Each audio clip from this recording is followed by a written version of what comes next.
What's up, guys? This is Ian here, coach of your Ladner Lanturn, bringing you guys our team builder for week 10 of the Crimson City Battle League. I know this is exactly the same day that I was filming the week 9 team builder for, but again, as I mentioned in that team builder, we are a week behind since we took over for the Baltimore Mimikyu, so I cranked out both of these teams tonight. Hopefully I can get both the games done this weekend. It sounds like I'll be able to, so hopefully we'll be picking up the slack and then we can move on for the last, I believe it's 3 weeks after, starting on Monday, which would be the 26th. So, sorry, the 27th would be Monday.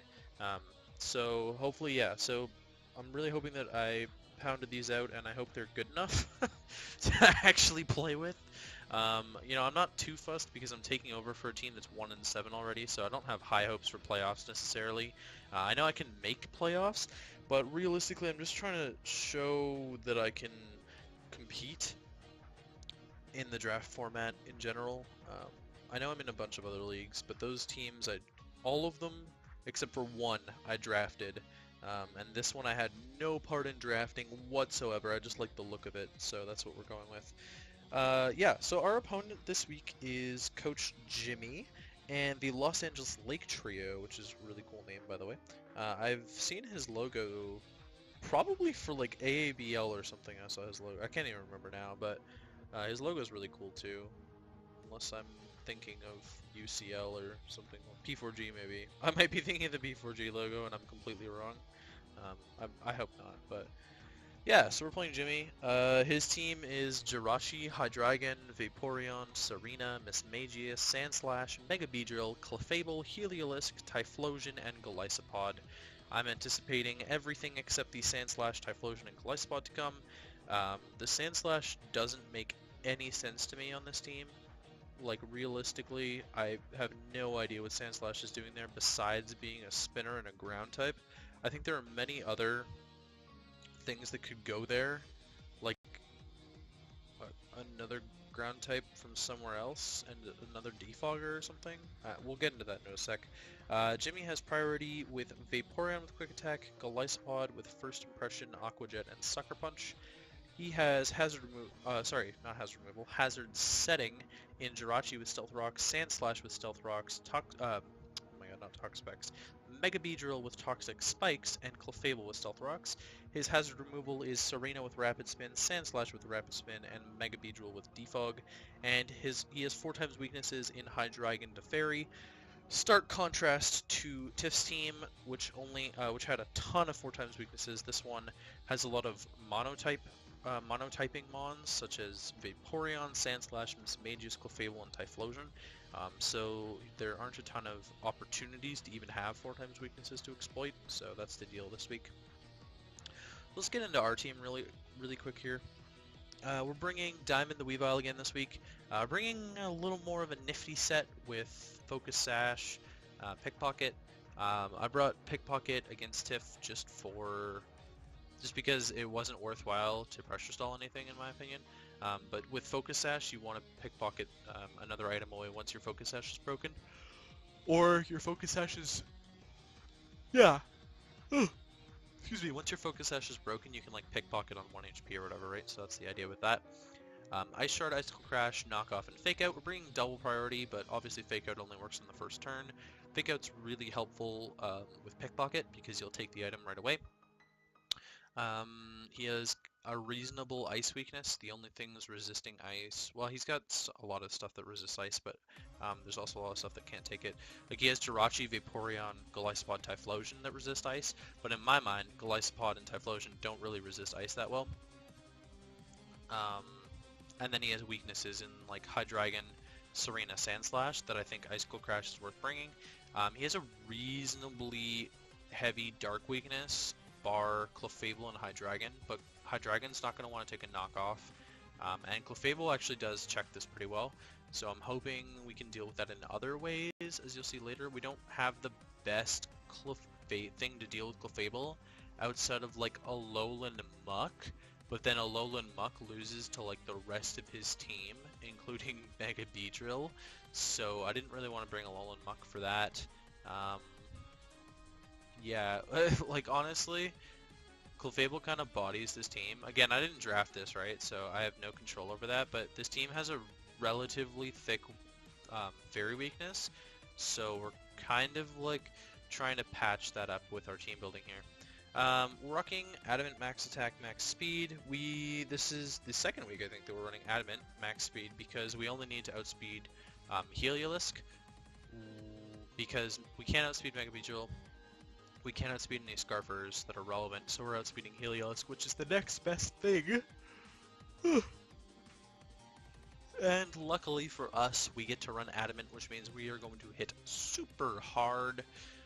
That's the idea with Diamond. Next up is Eon, coming back again. This is a nifty set. We're bringing Choice Banded Latios with Dragon Claw, Earthquake, Trick, and Outrage. The combination of Dragon Stab plus Ground Stab beats this team pretty well.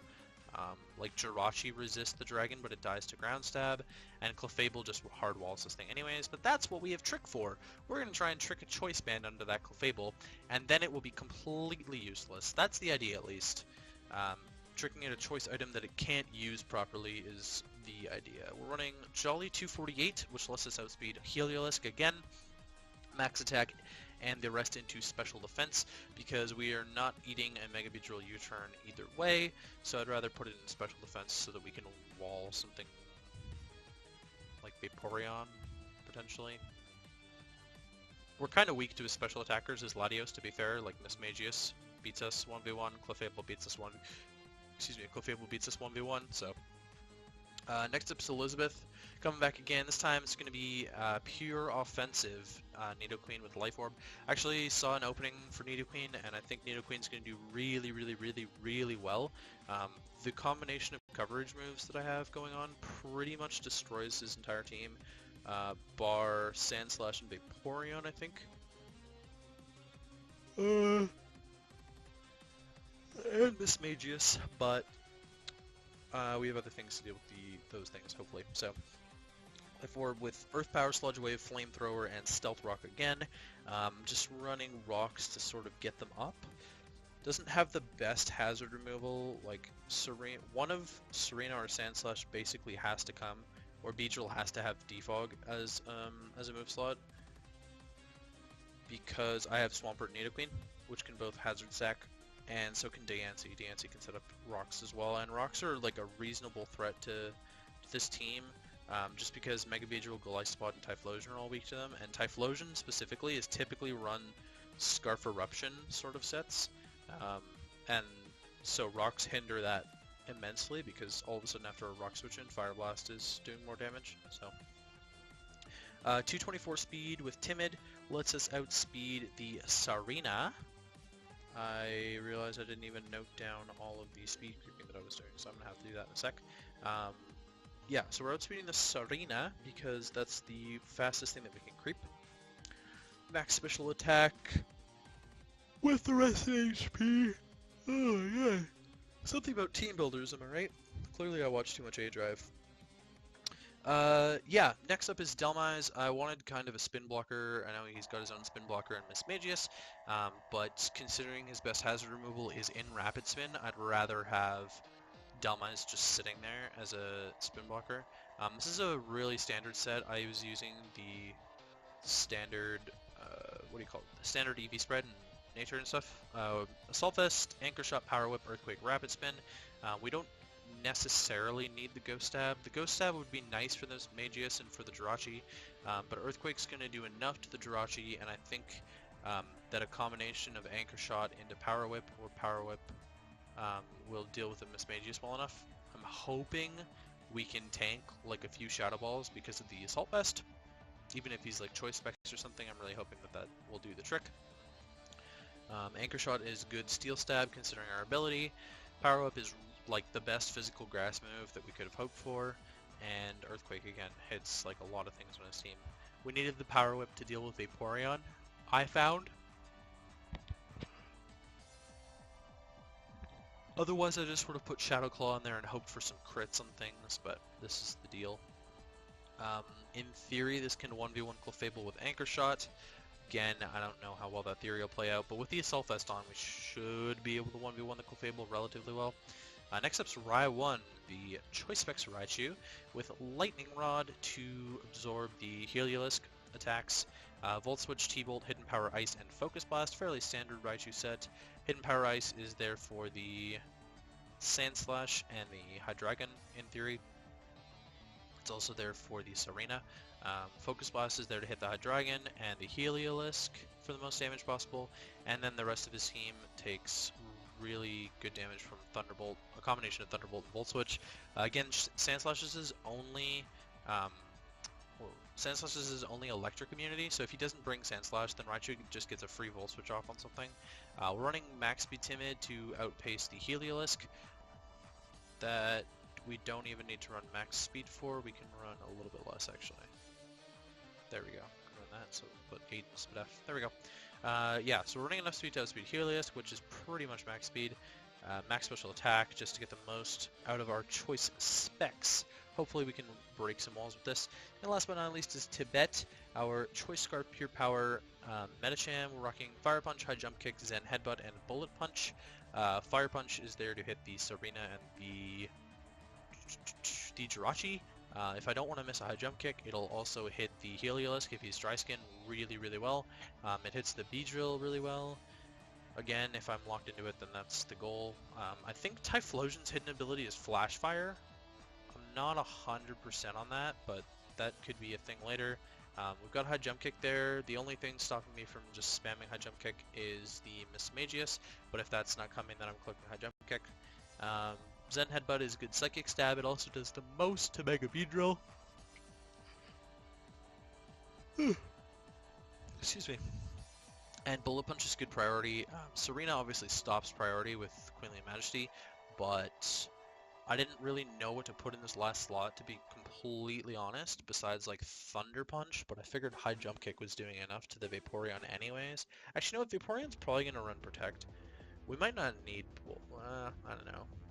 Like, Bullet Punch is good to clean up the Beedrill later, so I might just leave it as is. Yeah, max attack, Adamant, 108 HP because that was left over, and 148 speed. This lets us outspeed Heliolisk with our Scarf. Max speed, Jolly, Scarfed Medicham cannot outspeed max speed Beedrill, so I'm crying inside because that'd be really nice if we could have outsped the fastest thing on his team.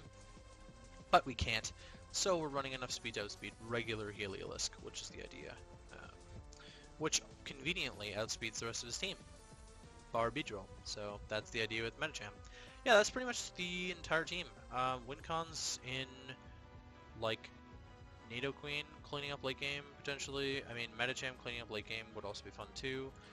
Crippling the Clefable is another win con, and Weavile maybe, like, getting a ton of damage off, living on the Focus Sash, and then picking up another item later or something like that might be kind of neat. Delmise is like filler there, to be honest. Delmise is probably the weakest link on this team, I'm not gonna lie. But that's the idea with the team. And yeah, so that's our team builder for our Week 10 match against the Los Angeles Lake Trio, and I will see you guys for the match.